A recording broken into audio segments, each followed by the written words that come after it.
Good evening, everybody, and thank you for joining us today. This is our February 25th, 2026 work session for the County Commission. Just as a kind of point of order, we don't take public comment during our work session, but we will during our work session, but during our business meeting at 5:30, we will take general public comment if anyone hears something out of this discussion that they'd like to talk to us further about. We don't make any decisions in these meetings at 4 o'clock. We just meet for an hour with either staff or community partners. In this case, we have staff from a variety of departments, and they're going to talk to us about our property tax system and some tax incentives and how all of our departments work together to manage that. So I'm going to turn it over. Thank you, commissioners, and good afternoon. Yeah, go ahead and share if you can. Staff is really grateful for this opportunity to come before all of you today and provide you with an overview of our property tax system and how tax incentive programs work in Douglas County. Before we get started on the presentation, though, I'd like to take a minute and give everyone at the table an opportunity to introduce themselves. We're going to let you know what our role is and what office that we work for. I'll go ahead and start and pass it to my colleagues to the left. My name is Brooke Sauer, Finance Manager, and I work in administration. I am Marnie Penrod, and I work in the Douglas County Clerk's Office. I'm Marie Bodway. I work in the Douglas County Clerk's Office as well, and I am the Real Estate Manager. Brad Eldridge, I'm the County Appraiser here. Candace Norman, and I'm the Accountant in the Treasurer's Office. Adam Rains, County Treasurer. Thank you all so much. Brad, if I could have you go ahead and advance to the next slide. So commissioners, I'm going to spend a little bit of time on this slide. I'm going to first talk about this team in the upper left-hand corner.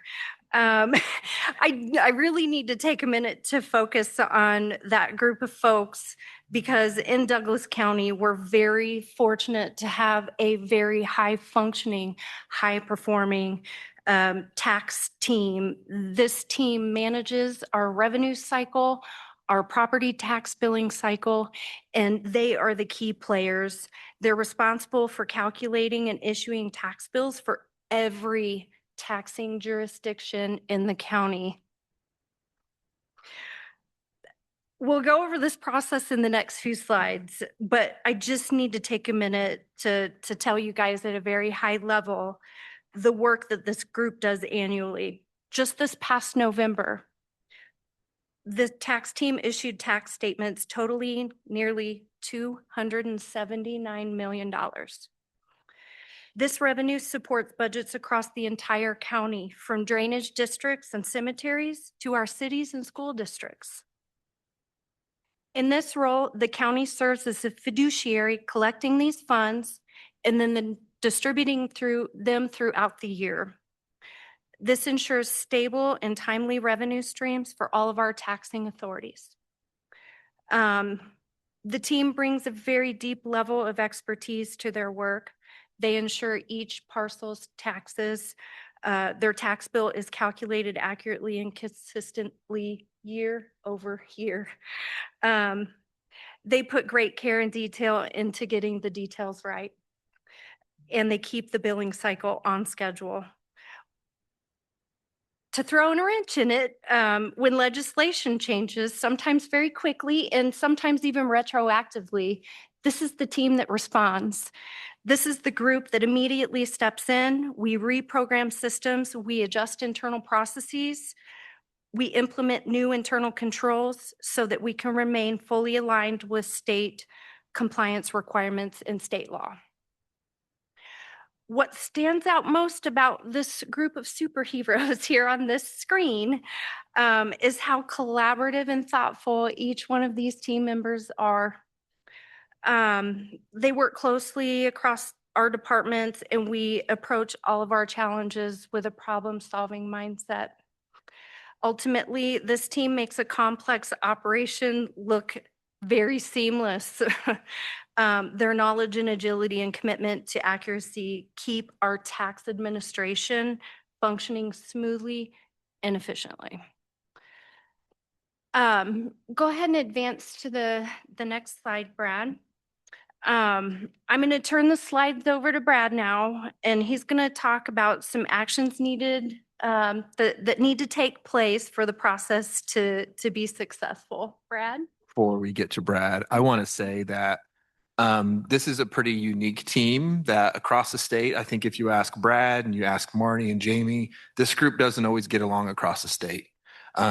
They get along very well. We all agree. We all have a good mindset of how to move forward on things. So that's pretty unique. You ask a lot of treasurers or appraisers or county clerks, they tend to not always agree on things. So this is pretty unique what we have here, and you all should be very grateful. Yeah, I was going to tell a story from yesterday's meeting with the finance committee. We were trying to figure out how to augment one of our dates that's not on these two slides. Believe it or not, there's other dates that we have to deal with. But one of the questions from Adam was, well, how are the other counties doing this? And I was like, I reached out to a couple of them, and instead of getting a response, usually it's a venting or an expression of some of their frustrations of somebody not either pulling their weight or somebody had the statutory duty to do it and chooses not to, and things like that.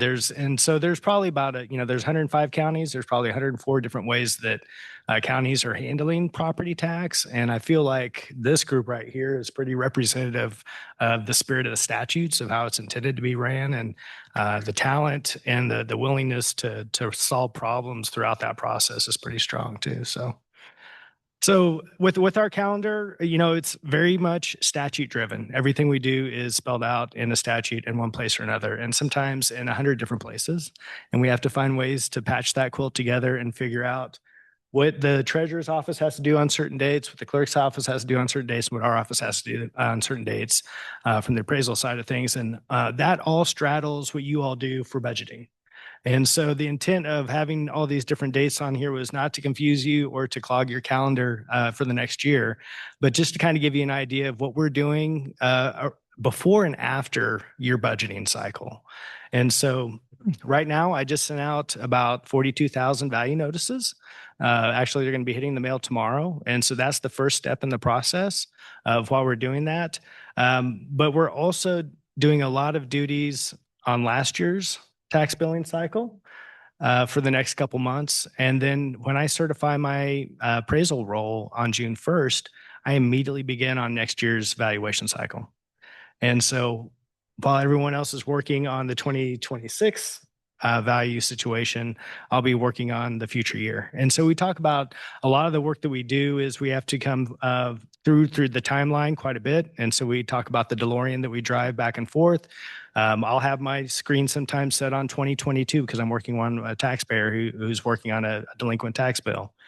There's situations where, I'm working on Board of Tax Appeal situations where, they had 5 years that they mashed together that we're dealing with all at the same time. And so there's a lot of different timelines that we're dealing with at the exact same date. So as we go through this, we're going to be getting our value rolls together here soon. And as soon as we get our value certified, you're going to start having your budget meetings. And so you'll probably having some pregame meetings for that, is trying to make sure that we get all those together. Sarah meets with us and make sure that we have a good idea of what we're going to be coming up with our budgets. That way, when it gets to you all, that there's no big surprises in that whole process. Brad, I got a Yep. question. I'm not sure it's for you, though. How does the utility group Evergy fit into this? Is it kind of handled outside all of this, or? It is. It's appraised and assessed by the state, and so their staff sets the values for that. And we receive that around June 5th. Is that June 1st? Usually. Yeah, and then we got about 5 minutes to make sure to get it all incorporated with the tax base. And so And they don't really explain it to us at all. We get a number. That's it. Yeah. and then have to apportion that with between all the different taxing units and districts and things like that. And so it can be a very challenging process for the clerk's office to work through that. And also, if it goes up or down, depending on what their formulas are showing, we have zero control or understanding about that. We try to do some follow-up with the Department of Revenue Property Valuation Division. Sometimes they don't have the staff present to be able to explain that. And so it could take weeks to get that response. So yeah, it's a good question.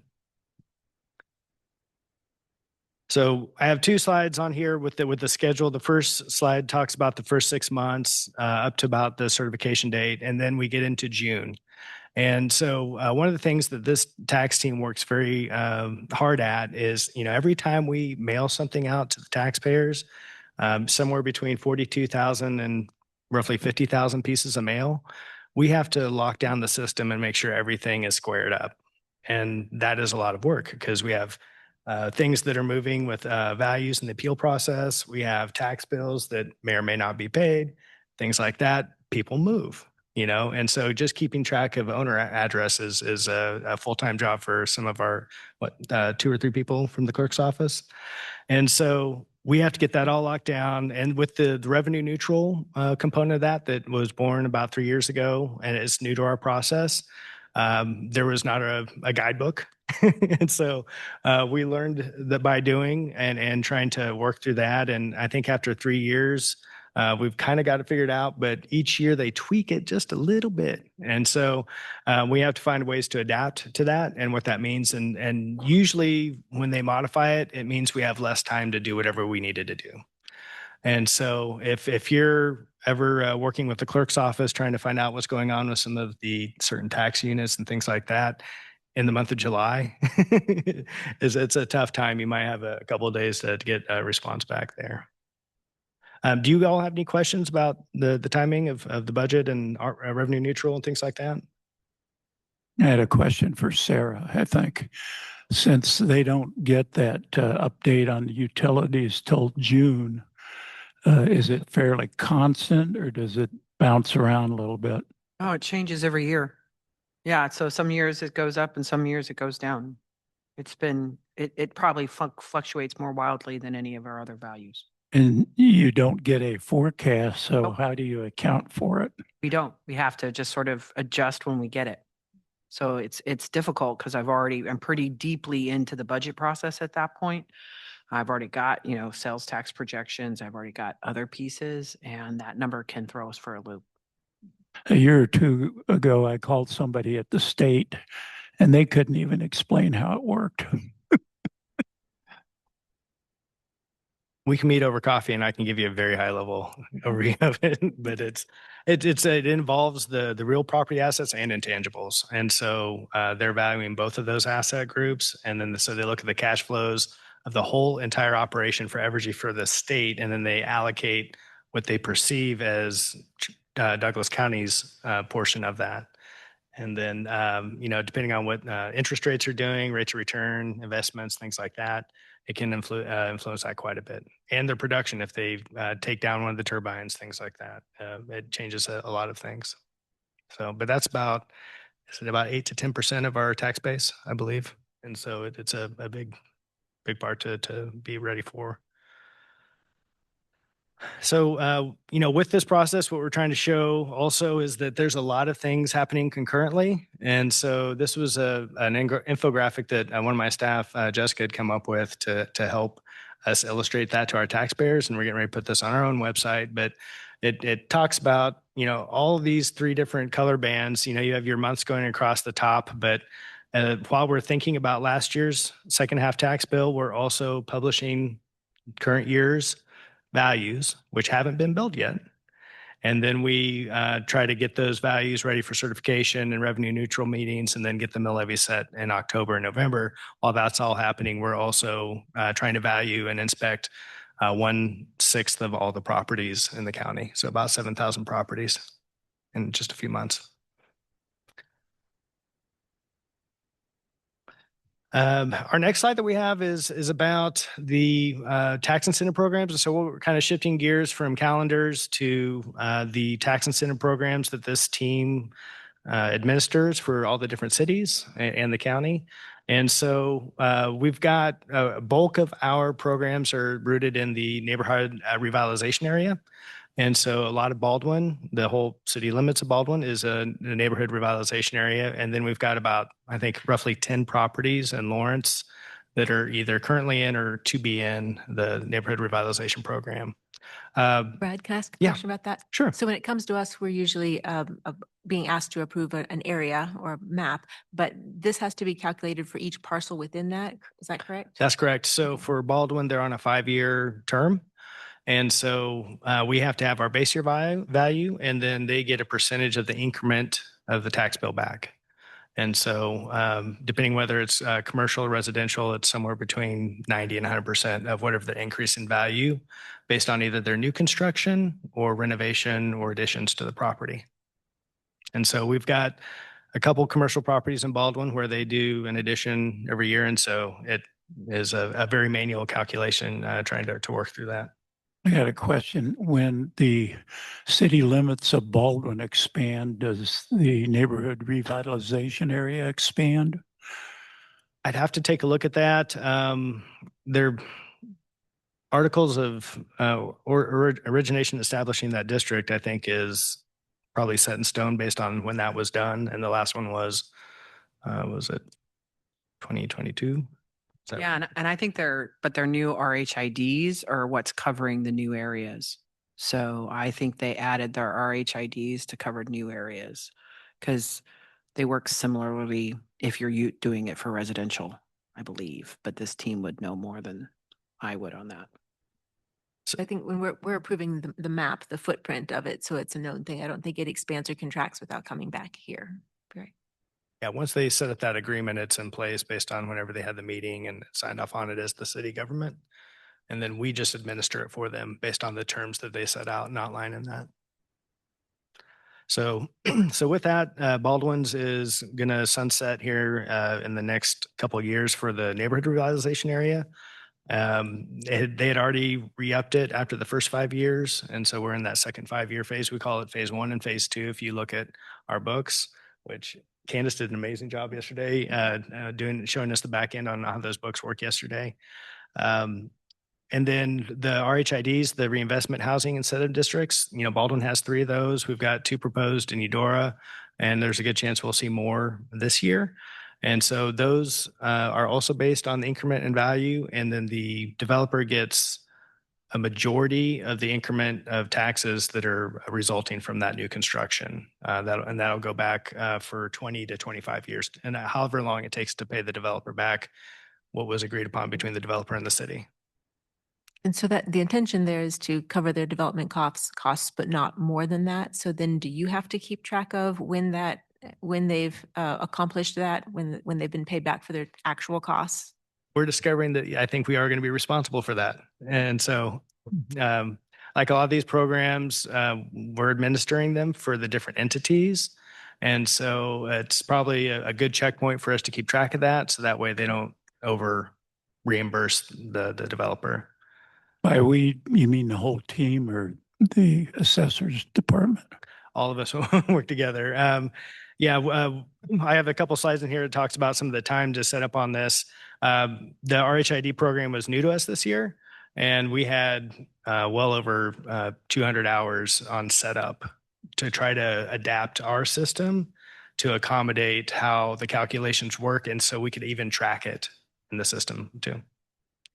And that's because Douglas County didn't qualify for these programs until a short time ago. Isn't that right? I mean, you had to be a more rural county, and even though we had more rural cities, they didn't qualify. Yeah, because of the size of the they county. removed the population cap about 2 or 3 years ago.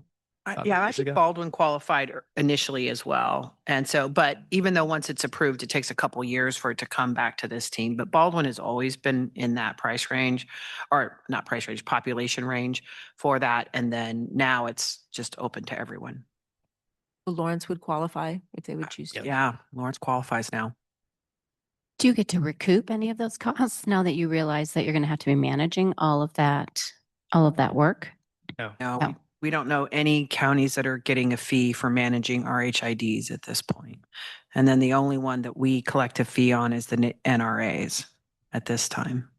So moving forward, would you be able to build that into any future ones, knowing that you're incurring costs now, right? And you're learning through this process, right? And so could you foresee that as an opportunity moving forward? I'd kind of like some guidance from the state on that, if it would be allowed. So that's one of the things we've thought about asking someone at KDOR or KC if anybody else is looking at trying to recoup a fee. But right now, no one's recouping a fee for it.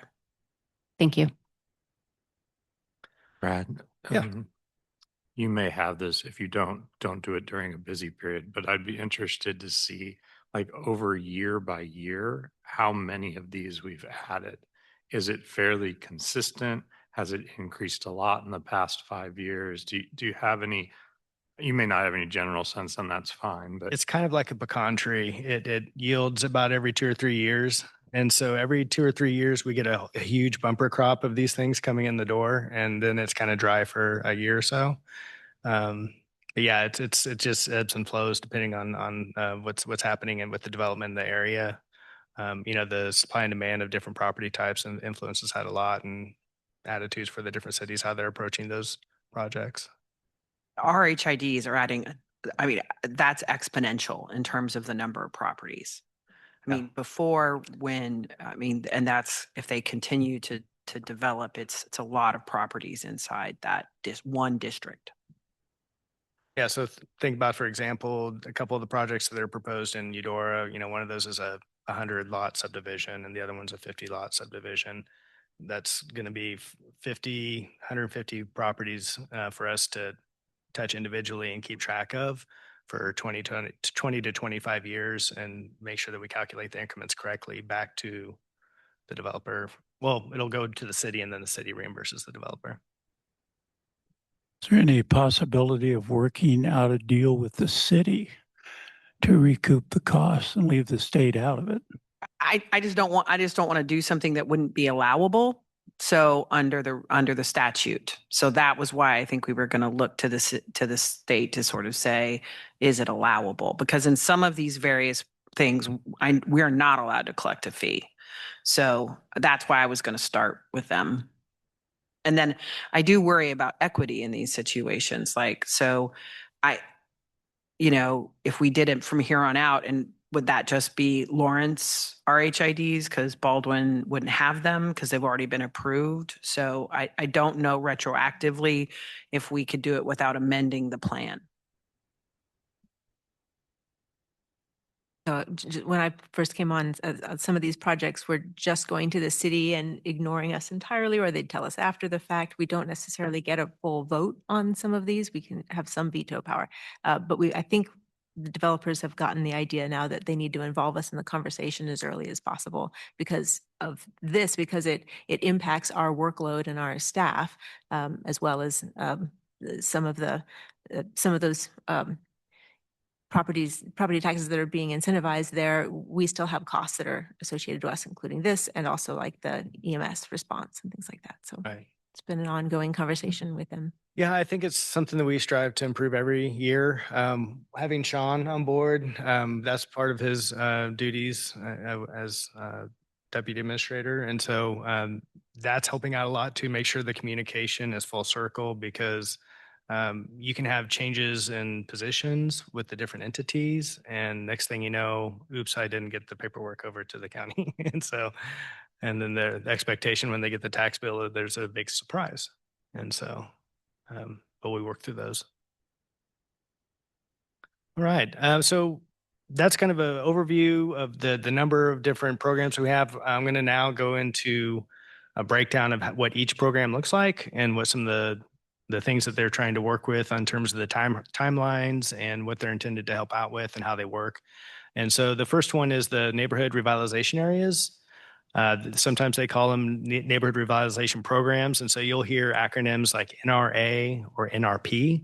We're saying the same thing. And so basically this is a rebate program that goes back to the city who approved it originally, where it originated, and then they're responsible for reimbursing the developer back directly. We do an adjustment on the NRAs for an administration fee each year. And so Candace works on that on the back end when they're doing the billing and working with the distributions on that. And so, and then I believe some of the cities also have their administrative fee that they put on there as well. So from what I could tell when I looked into the statutes on these, there's not a maximum number of years that these programs are capped at. Traditionally, they'd gone 10 years. That was the traditional for TIFs, tax increment financing, and industrial revenue bond projects. And so I think they married them off to that for several years. We had a couple of affordable housing projects come through. And because of the tax credit programs that they're involved with, they extended and requested and got 15 years. And then recently we had one go up to 22 years down the street with the barbecue restaurant. And so right now they're all across the board in terms of the timelines. And so we just got to make sure that we keep track of that as we go through each one of them and monitor those. They're all unique now. And so how they all come through. Yeah, and I would say like we've got two very different models under the NRAs. Baldwin has the entire city, so commercial and residential or from the majority of their city inside it. The city of Lawrence sort of forgets the neighborhood part of Neighborhood Revitalization Act and picks single parcels and uses the device over a single parcel in most cases. So, and that's why they're a little bit different how they approach it. So on these, each one of the taxing entities, the city, the county, and the school district will have an opportunity to check in with the NRAs. We had talked about one yesterday where we have one where the city and the county are at one rate and the school district is at another rate. Or yes. And they're at different rates. And so the calculations on that are very challenging. And so create a little bit extra work for Candace and her team to be able to get those out. And so I think one of the requests that we thought about was, if possible, as these go forward, if we could all get them in sync and, if we're doing a 90% rebate, let's do that across the board. The other ones for distributions and things like that, Candace is doing 5 distributions every year. And then when you have all of, 200 plus tax incentive programs, there's a lot of manual calculations coming in and out. Because some of them, she can do basically a pay as you go. Whenever they pay the tax bill, they can get the rebate. Other programs are set up in a way where they don't get paid out until the tax bill is paid in full. So there's a lot of moving parts for them to work through these things. Brad, when you said there were different rates, is the different rate set by the governing body or is it set by the tax? Like for school districts, it's interesting because of it's only, anyways, you tell me the answer to the question. So the developer will come with their application and they'll come to the city and they'll make their proposal and they'll say, we're requesting X percentage rebated, and you all have the opportunity to discuss that and work on that together. And so I think that in that particular situation, the school district requested a different rate and the developer agreed. So I think one of the things that you kind of talked about is doing more of the meetings beforehand. And so maybe getting in sync is a good opportunity to have those conversations and for ease of implementation for those. Because it's every time that there's a unique calculation, it's just another opportunity for a mistake, and we would like to try to avoid those with those. Usually Candace sniffs them out on my end before we get to that part. She's a good detective. So all these plans are set up usually with a development plan, and the city or the local authority is going to have some type of a public meeting about that, set the boundaries of the plan, approve it, and set up ordinances that'll guide that plan. My next slide here is an example of one of the NRA calculations for one of our mixed use properties. It's showing that the tax bill is 0 because I using 2026 numbers on this example. But what we're trying to show here is that all the calculations are going to have to break out for each entity, and we have to break that down by each class on the property. And then we'll have to keep track of that for when the first half and the second half payments are made. And then we have to take out the administrative fees and make sure that everything balances on the tax bill. And it's a manual tax bill. Yeah, So. this happens to be the one with different rates, so it is all manual. Yeah. Yeah. So on this one, there was 85% county, 50% city, and 3% on the school district. The next one I have that we're going to do a little bit more detail on is the tax increment financing program. And usually these are set up as a district, multiple properties involved, and they do a pay-as-you-go program on this. They've got a maximum statute limit of 20 years. Typically, we see them around 10 years. It just depends on what type of work they're doing. These are usually help to set up infrastructure for the development, things like that, that are very expensive on, getting streets and sewers and utilities and things available so they can accommodate the project. And so for these types of calculations, this is one of the smaller TIF districts. Each year is individually calculated because we have to figure out what the increase of the base value is for the whole district. And then we can figure out what that average increase is and then apply that average increase ratio to all the parcels. So that way we're uniform on how it's addressed on each taxpayer. And so this was one of our more challenging ones. TIFs are there's a lot of moving parts to them. I got a couple of questions. So say the TIF is used to develop a new neighborhood, if you will. So they're trying to pay off, like you said, the sewer and the water.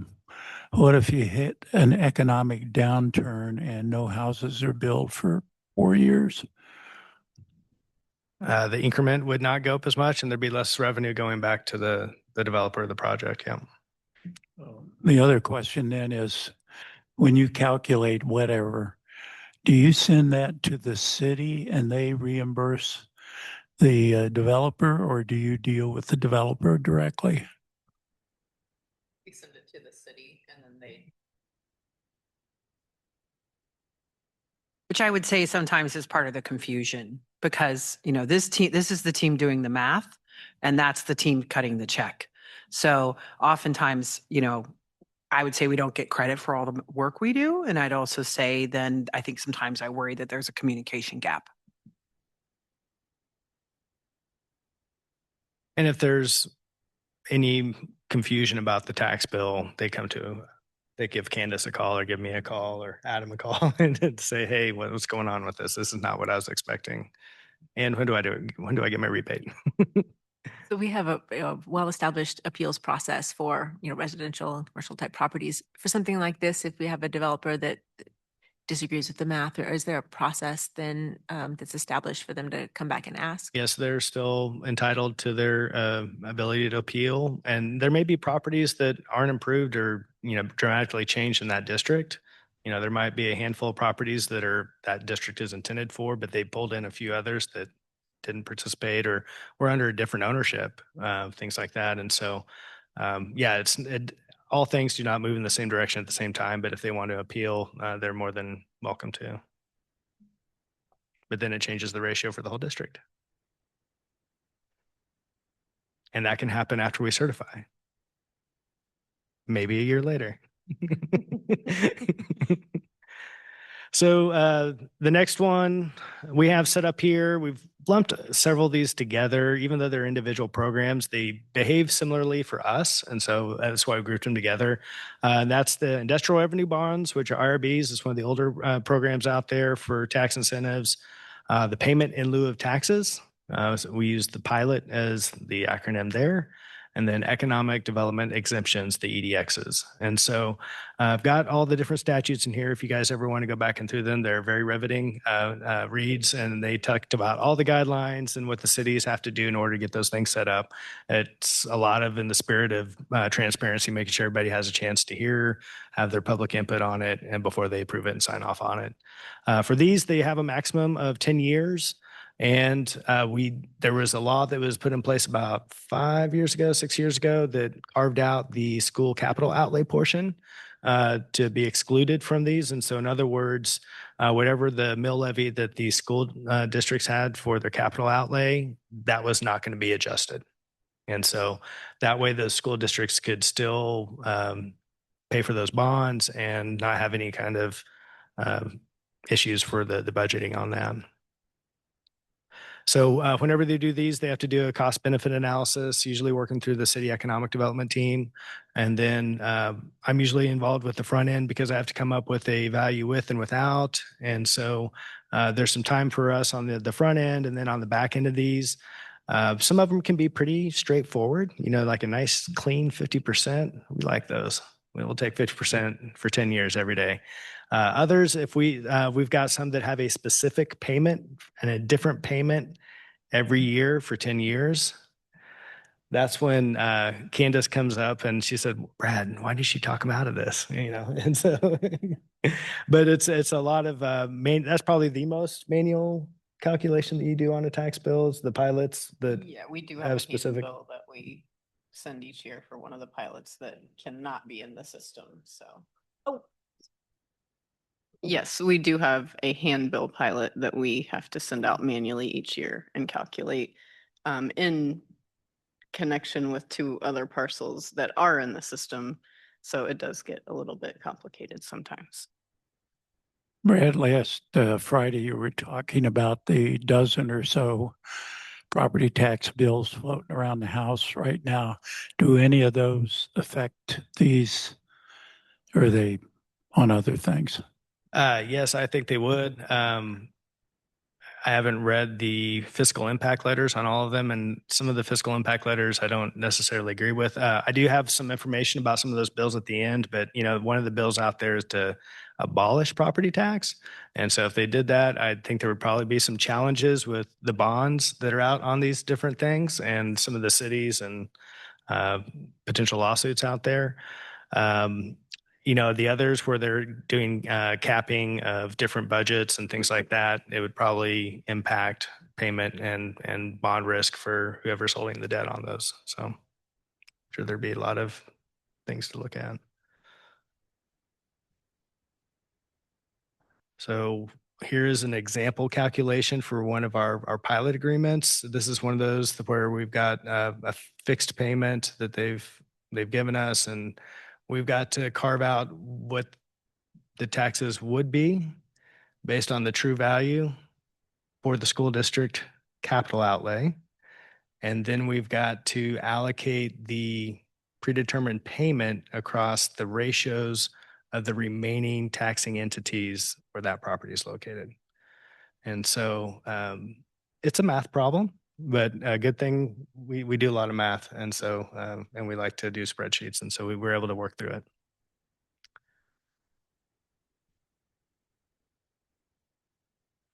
So next couple slides I've got shown here is a little bit about the time for the upfront versus annual hours in total for a typical a project on these. And so on the upfront hours, especially if it's a new program, there's a lot of setup time. And this is specific to the NRAs, the TIFs, the IRBs, the pilots, and the EDXs. And so we're still going to have, all together just upfront 90 hours to get those things just to get the party started. And then each year we've got to have about 410 hours to get that going and maintained. And so all in all, there's a lot of hours you see up there. And then this isn't just, entry level staff. This is some of your mid to high level staff that is needing to give this the TLC to make sure that the accounting and the numbers are accurate. Have in your state associations, is there agreement on these numbers of hours? I mean, do they all spend this amount of time, or is that because we do such a This good is job? what we came up with Yeah. with our estimations, and we revisit it every few years, and then it's blended with a few other of our daily tasks, but more and more it becomes when it starts taking more than 10% of your time. That's when you're like, okay, I should probably track this and see what I'm doing with my time on this. But to answer your question, I don't know about the statewide. I think it's going to vary because kind of like when, I called out west to one of the counties asking how they were doing RHIDs, and the county appraiser said, well, I've got a lot of them, but the treasurer's office and the clerks do them all. I just go look at them, give them a value. I don't do anything. And I talked to some other people in Northeast Kansas, and they're like, I do all the work and I don't get any help from my treasurer or my clerk. This is a lot of time that I spend on this. So it's all over the board on how the different counties are doing it. bit of a comment on that. And Adam, as you've shared some of the challenges in the treasurer's office when we're advocating at the state level, having so many counties do it so differently makes it really hard to make an argument one way or the other. Like if we were to say, we'd like to have a fee, it's going to be really hard to make a case for a fee if one place is saying, well, we don't even do that work. So why would we have a fee? So yeah, thanks for sharing that. Yeah, I'd say somewhere in the organization, it's being done and managed. So it just sort of depends on where. So somebody's doing it in every county as long as they have those kind of things. But it's still it's still really difficult. And I was going to mention, oh, that's what I forgot. Our software that we use that the state, because none of these are really calculated in that software package. And while we all have the state of Kansas uses the same appraisal software for all 105 counties, and it's regulated and audited through our Department of Revenue. Not all the counties use the same tax billing software. And so one of the things that sets us aside is that we use the same appraisal software as a billing cycle to go along with it, a collections module. And so that allows us to get some efficiencies with our record keeping. Before we merged those systems, we had 2, sometimes 3 systems that we were constantly trying to reconcile and balance. And so we spent months out of the year trying to reconcile and balance those systems. And I'm very glad that we got into one system before R&R came along, the revenue neutral, because I'm not sure if we would have been able to do it. So trying to get those timings, some of the software vendors for the collections are responsive and some of them are not. And so like when we've been trying to work through these, we try to go work with our software engineers and say, hey, can you give us a quote or can you help us? This is a state mandate.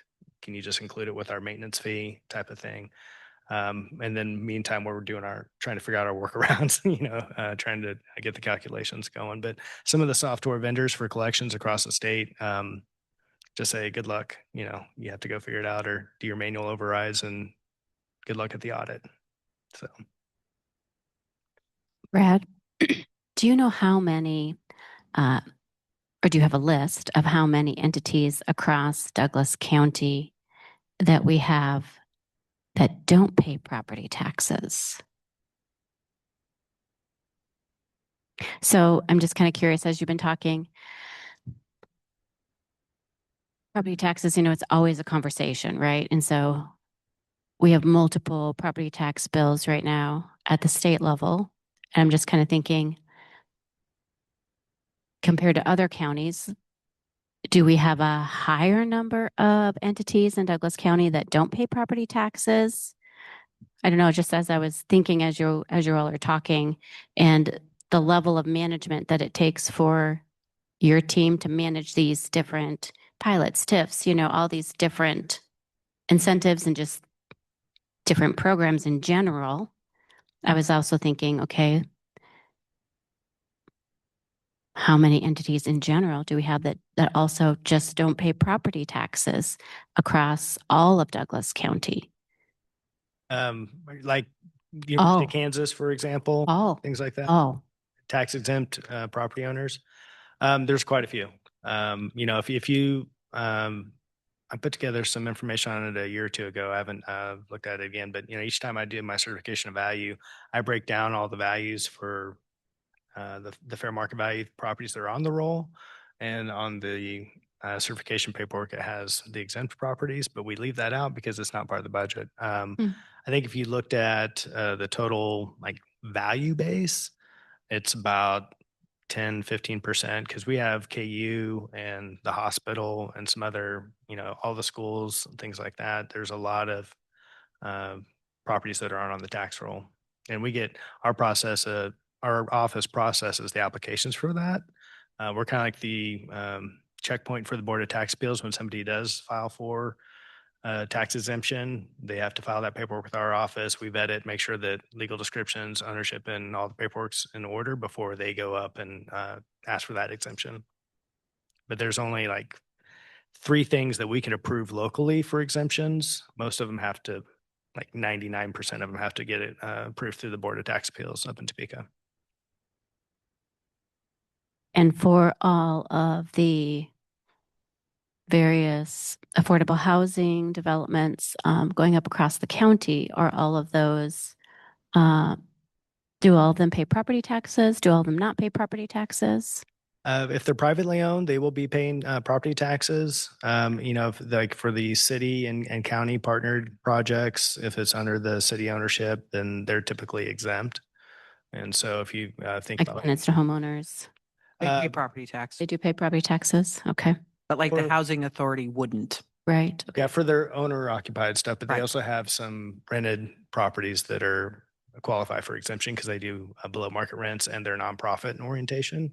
And so they check the boxes for being able to get exempted on their rental properties for tenants to homeowners. Okay.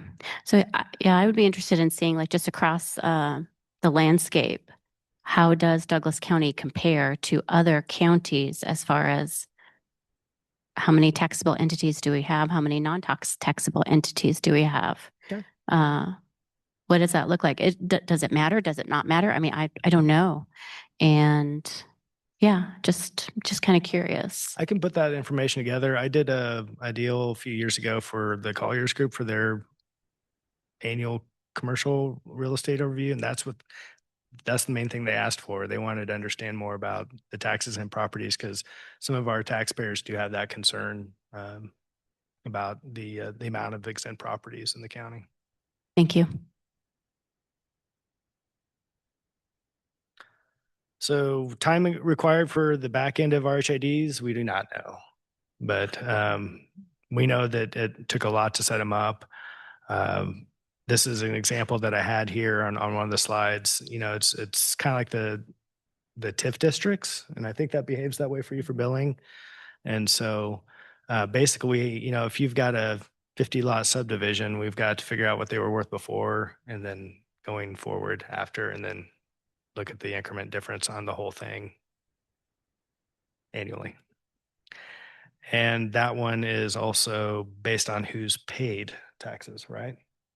I believe for the RHIDs. distribution. Yeah. They can pay in half and I'll still be able to. Yes, these can pay in half. It's pay as you go for distribution. I don't have to hold the money until the tax bill is paid in full. The NRAs are the program that I have to hold until the whole bill is paid in full, but TIF and RHID, I can distribute it as it's paid, whether it's paid in full or not.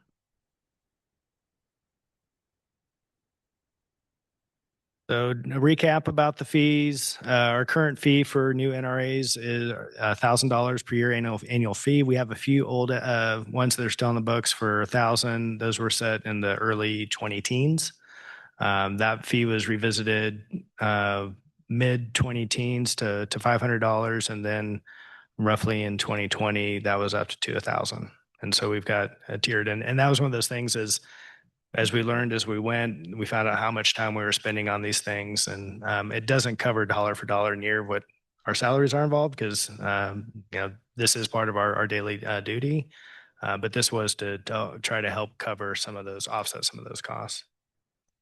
So I know we're getting short on time. We've got a lot more slides to get through, but so it's the rural housing or reinvestment housing development, the RHAD, those that we can't or we don't know if we can charge a fee, but we are able to on the NRA. Correct. Okay. Yeah. Got it. Thanks. Is that $1,000 fee or whatever paid to the city, or we're charging the city? When I work up the distribution, I manually go through each of the parcels and make an adjustment in the distribution to take the money away from what I'm giving to the city and move it to the county general fund before I distribute that money to the city. The next few slides, I won't go into these in detail, but mainly what we're trying to show here is that I have 4 programs, 4 properties that have been through the program from start to finish. And I thought it'd be good for you guys to be able to see what taxes were exempted for the length of the program and then what they're getting now. And so it just varies by each program and what their exemption was granted through that process. And again, I focused on the total county or the total taxes and then the county's portion of the taxes so you can see what those look like.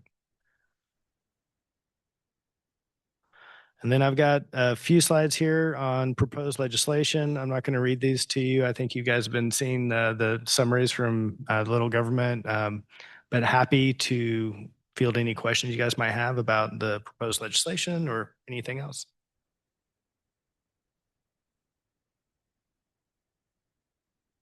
Commissioner Dorsey, you had some questions on the proposed legislation. Do you want nothing specific? All right. Commissioners, what other questions do you have?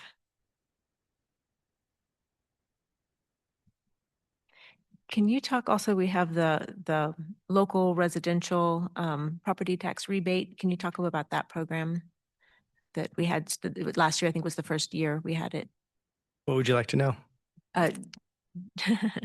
Just to give a brief overview, as part of, for our listening public, that's Okay. a project that is local that we started for residents. Marnie, would you like to talk about that? So I don't remember all the numbers off the top of my head, but it is increased this year, and Jason and Marie and Keisha have already been helping people. I don't know how many applications we have, but I do feel like we see more people and definitely repeat, folks who did it last year, they're back. So we'll see when it's over. We'll get some numbers back to you.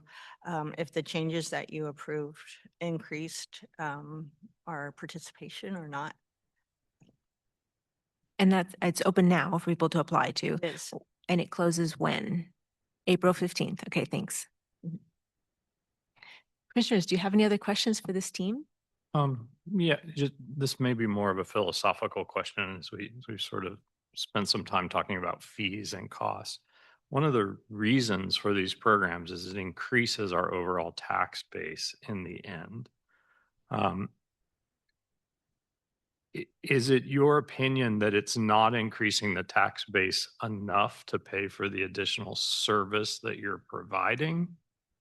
Right? Is the delta that's happening there too small? So that because if you look at some of these red charts here, right, we're increasing the amount of taxes we get as Douglas County over years. And so is that helping to pay for the service that you're saying we add to, or the hours that are added to it? I think that's really a question for policymakers and governing boards in terms of that analysis. I would say that, I think sometimes it depends on the program. I think some of the NRA investments, some of those structures maybe would not have been rehabilitated without the type of investment that came. And now it is a structure on getting a commercial taxation rate that is for years and years, which I think would demonstrate that the value was worth it. I think there is some concern with RHIDs that it's largely benefiting local developers anyway, that we're doing this before and now they're just getting more of an incentive to do it. Is it really, it's hard to sort of tell if they would be building housing without the incentives. And I think it'll take some time to sort of demonstrate like how many houses were added in a year before that and how many were added in a year after. But there's so many other factors in that. And was the state looking at analyzing some of these programs? I Yeah. thought that they were looking at doing that. So I don't know if those results are out yet or not, or if they're still working on it, but I think legislative post audit's looking at it. okay. Okay, yeah, there's I did appreciate the slides that have some of the breakdowns where this is what the total exempted was, and over the years that program ran, and since it's been on the tax rolls, this is how much we've gained for it. And like some of those are showing, like it took 3 years to catch up to what we had offered in the incentive for that timeframe. I hear from the community about people who are worried that these businesses, especially not so much housing, that they won't stay after that time period. And that's, I think you're right, a kind of an ongoing conversation for decision makers about how do we balance these things. And I always think they come in with too many years of abatement when we get those from the city. But as we've been told not to try and set our own rates and years and everything from this team before. So I get that too, but that might be a conversation that we have in conjunction with our city partners, the cities in Douglas County that are using these tools. Commissioners, do you have any other questions for this group? I have one totally unrelated. Sure. The Dillon store moved to a new property on KU endowment land. Now we have an old building sitting there. So you reappraise that based on the fact that it's empty and unused. And then for the new building, is that taxable, or because it's on endowment land, it's non-taxable? The new Dillons is on the tax rolls fully for the land and the building. We carved out that parcel, KU endowment, set up a new subdivision and surveys for that. So we had that carved out. But it's part of a TIF though, correct? So all of its property tax increment, everything it's paying is going back to the TIF The finance. district, yeah. Yeah, it's, 100%. I believe so until Sure. until the infrastructure is paid off. So we have that, then also the Olive Garden and the Truity that's over there is part of that district. And so they've already increased the tax base. For the other Dillons does not own that property. It's owned by Real Estate Investment Trust. There's about 2 or 3 years left on that lease that they're still paying. And so while that property, you see a line that is, or a sign up there that's available, it's available for sublease. And so it's not available for sale right now. And so Dillon's is still paying the rent on that. And so it creates one of those interesting real estate scenarios where it appears to be dark, but they're still getting their rent right now. Right. Thank you to this team, our tax team, for being here to answer some questions and can explain some things both to us and back to the public. And if there are no other questions from commissioners, seeing none, we are recessed until our 5:30 business meeting. Thank you for being here.